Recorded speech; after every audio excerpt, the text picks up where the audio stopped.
ശരി, ശ്രീ ശങ്കുട്ടി ദാസ്, പല സമരങ്ങൾ നരേന്ദ്രമോദി അധികാരത്തിലെത്തിയതിനു ശേഷം ഉണ്ടായിട്ടുണ്ട്. വിദ്യാർത്ഥി സമരങ്ങൾ തന്നെ, JNUവിൽ സമരം ഉണ്ടായതിനു ശേഷം ഈ പൗരത്വ നിയമവുമായി ബന്ധപ്പെട്ട പ്രശ്നം ഉണ്ടായി, അതിനുശേഷം കർഷക സമരം ഉണ്ടായി. അപ്പോൾ ഈ സമരങ്ങളെയൊക്കെ ടുക്ഡേ ഗ്യാങ്, അതല്ലെങ്കിൽ ഇസ്ലാമിസ്റ്റുകൾ, ഖാലിസ്ഥാനികൾ, ഇങ്ങനെ ഓരോ ടാഗ് ചേർത്ത് മാനേജ് ചെയ്യാൻ പറ്റി.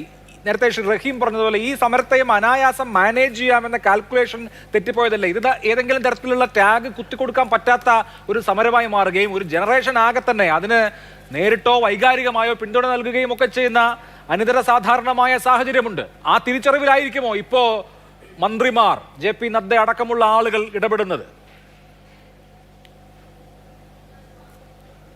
എനിക്ക് തോന്നുന്നു ശ്രീ അഭിലാഷ്, നിങ്ങൾ നിങ്ങളുടെ സ്വന്തം കുറ്റബോധത്തിൽ നിന്നായിരിക്കാം ഇങ്ങനെയുള്ള വാചകടിയൊക്കെ നടത്തുന്നത്. കാരണം ഈ സമരത്തെ പൂർണ്ണമായി അവഗണിച്ചതിൽ ആദ്യപക്ഷത്ത് നിൽക്കേണ്ട ആളുകൾ മാധ്യമങ്ങളാണ്. കാരണം ഞാൻ മാതൃഭൂമി ന്യൂസിന്റെ യൂട്യൂബിലെ പേജ് എടുത്ത് നോക്കുകയായിരുന്നു.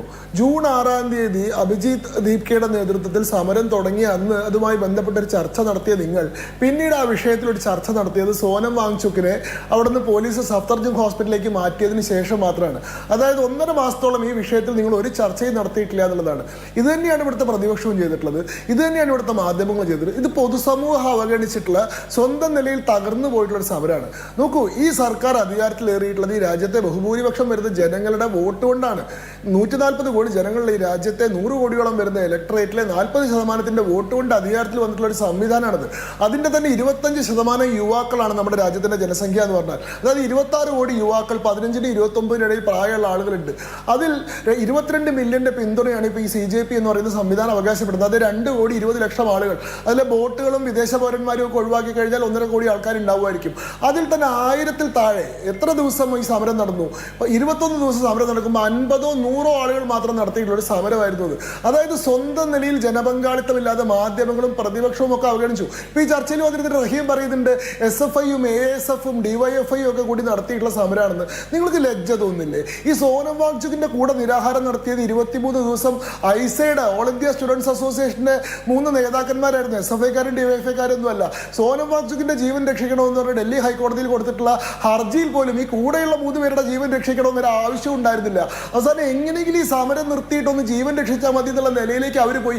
ആ നിലയിൽ നിങ്ങൾ പോലും പൂർണ്ണമായിട്ട് അവഗണിച്ച കഴിഞ്ഞ 1.5 മാസത്തിനിടയിൽ കോൺഗ്രസിന്റെ ഗവൺമെന്റ് ലീഡർ നിയമനവും അതേപോലെ തന്നെ PM ശ്രീയിലെ നിലപാടും അതല്ലെങ്കിൽ ഈ പറയുന്ന KSU നേതാവായിട്ടുള്ള അരോക്ഷ സേവരെ കാണാൻ കൂട്ടാക്കാത്തതും മാത്രം ചർച്ച ചെയ്തിരുന്നിരുന്ന നിങ്ങൾ സോനം വാങ്ചുക്കിന്റെ നിരാഹാര സമരത്തിന്റെ 21-ാമത്തെ ദിവസം ഫുട്ബോൾ വേൾഡ് കപ്പ് കാണാൻ വേണ്ടി കേരളത്തിന് അവധി കൊടുത്തിട്ടുള്ള നിങ്ങൾ അതിന്റെ അടുത്ത ദിവസം പെട്ടെന്ന് സാമൂഹ്യ പ്രതിബദ്ധത മൂത്ത് വന്ന് ചർച്ച നടത്തുന്ന കാണുമ്പോൾ എനിക്ക് കൗതുകം തോന്നുകയാണ്.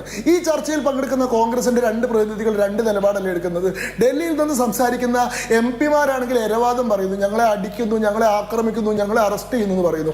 അതേസമയത്ത് കേരളത്തിൽ പങ്കെടുക്കുന്ന പ്രതിനിധി വീരവാദവും പറയുന്നു, ഞങ്ങൾ നിങ്ങളുടെ പ്രധാനമന്ത്രിയുടെ വീട്ടിന്റെ ഉമ്മർത്ത് പോയിട്ടാണ് സമരം ചെയ്യുന്നത്, ഇതാ കണ്ടോ, ഞങ്ങളെ കൊണ്ട് ഇതിനേക്കാൾ വലുത് ചെയ്യാൻ പറ്റും, അടിച്ചാൽ ഞങ്ങൾ തിരിച്ചടിക്കും, ഡീൻ കുര്യാക്കോസ് അടിച്ചതിലൊരു തെറ്റുമില്ല, ഇത് തന്നെയാണ് സമരത്തിന്റെ മാർഗം എന്ന് പറയുന്നു. അതായത് നിങ്ങളുടെ യഥാർത്ഥത്തിലുള്ള നിങ്ങൾക്ക് ഈ കാര്യത്തിലുള്ള നിലപാടില്ലായ്മയും നിങ്ങൾ യഥാർത്ഥത്തിൽ ഈ സമരത്തെ എങ്ങനെ മുന്നോട്ട് കൊണ്ടുപോകാൻ ശ്രമിക്കുന്നു എന്നുള്ളതും വളരെ വ്യക്തമാണ്. ഇപ്പൊ CJPയുടെ പ്രതിനിധിയായിട്ട് പങ്കെടുത്തിട്ടുള്ള സുഹൃത്ത് എന്നോട് ചോദിച്ചു, ഈ ഡൽഹി പോലീസിന്റെ അതിക്രമവുമായി ബന്ധപ്പെട്ട നിങ്ങളുടെ നിലപാട് എന്താണ്? സുഹൃത്തെ, ഈ രാജ്യത്തിന്റെ തലസ്ഥാനമാണ് ഈ പറയുന്ന ഡൽഹി എന്ന് പറയുന്നത്. Delhi national capital region of Delhi ഒരു സംസ്ഥാനമായിട്ട് എടുത്തു കഴിഞ്ഞാൽ ഗോവയേക്കാൾ ചെറിയ സംസ്ഥാനമാണ്. ആകെ 573 സ്ക്വയർ കിലോമീറ്റർ മാത്രം നീളമുള്ള ഒരു പ്രദേശമാണത്. അതായത് നീളം എടുത്തു കഴിഞ്ഞാൽ 51 കിലോമീറ്ററും വീതി എടുത്തു കഴിഞ്ഞാൽ 48 കിലോമീറ്ററും മാത്രമുള്ള ചെറിയ പ്രദേശമാണ്. അതിൻ്റെ ഉള്ളിലാണ് ഈ രാജ്യത്തിന്റെ മർമ്മപ്രധാനമായിട്ടുള്ള എല്ലാ സംവിധാനങ്ങളും നിൽക്കുന്നത്. നമ്മുടെ പാർലമെന്റ്, നമ്മുടെ സുപ്രീം കോടതി, പ്രധാനമന്ത്രിയുടെ വസതി, രാഷ്ട്രപതി വസതി, 3 സേനകളുടെയും തലസ്ഥാനങ്ങൾ, ഇതെല്ലാം നിൽക്കുന്ന അതിസെൻസിറ്റീവ് ആയിട്ടുള്ള ഒരു സുരക്ഷാ കേന്ദ്രമാണത്. അതുകൊണ്ട് തന്നെ അവിടെ വളരെയേറെ നിയന്ത്രണങ്ങളുണ്ട്. മറ്റ് സംസ്ഥാനങ്ങളിൽ നിങ്ങൾ സമരം നടത്തുന്ന പോലെയല്ല.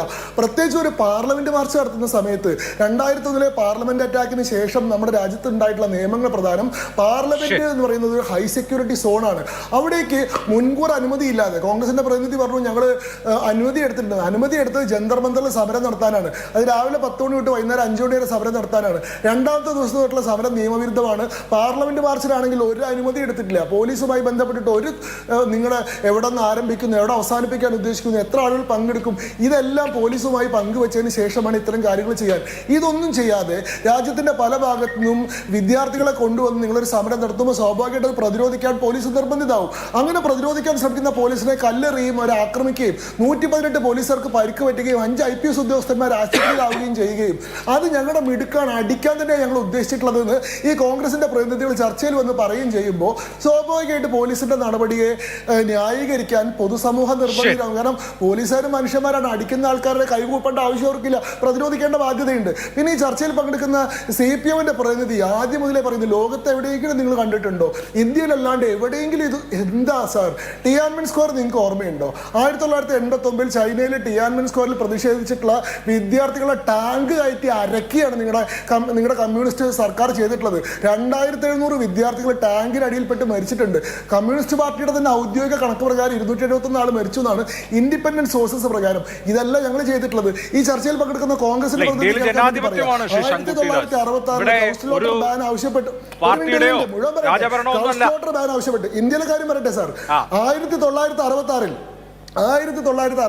കൗസ്ലോട്ടർ ബാൻ ആവശ്യപ്പെട്ട് കർപ്പാത്രി മഹാരാജിന്റെ നേതൃത്വത്തിൽ നടന്നിട്ടുള്ള സമരം, ഇന്ത്യയിലെ 3 മഠങ്ങളിൽ ശങ്കരാചാര്യന്മാർ പങ്കെടുത്തിട്ടുള്ള സമരം. ആ സമരം പാർലമെന്റ് മാർച്ച് നടത്തിയപ്പോൾ ഇന്ദിരാഗാന്ധിയുടെ പോലീസ് സമരത്തിന് നേരെ വെടിവെക്കുകയാണ് ചെയ്തിട്ടുള്ളത്. 27 ആളുകൾ വെടിവെപ്പിൽ മരിച്ചിട്ടുണ്ട്, 8 ആളുകൾ മരിച്ചു എന്നുള്ളതാണ് ഒഫീഷ്യൽ കൗണ്ട്. 2011 അന്ന ഹസാരുടെ നേതൃത്വത്തിൽ നടന്നിട്ടുള്ള സമരത്തെ കോൺഗ്രസിന്റെ സർക്കാർ എങ്ങനെയാണ് നേരിട്ടിട്ടുള്ളത്?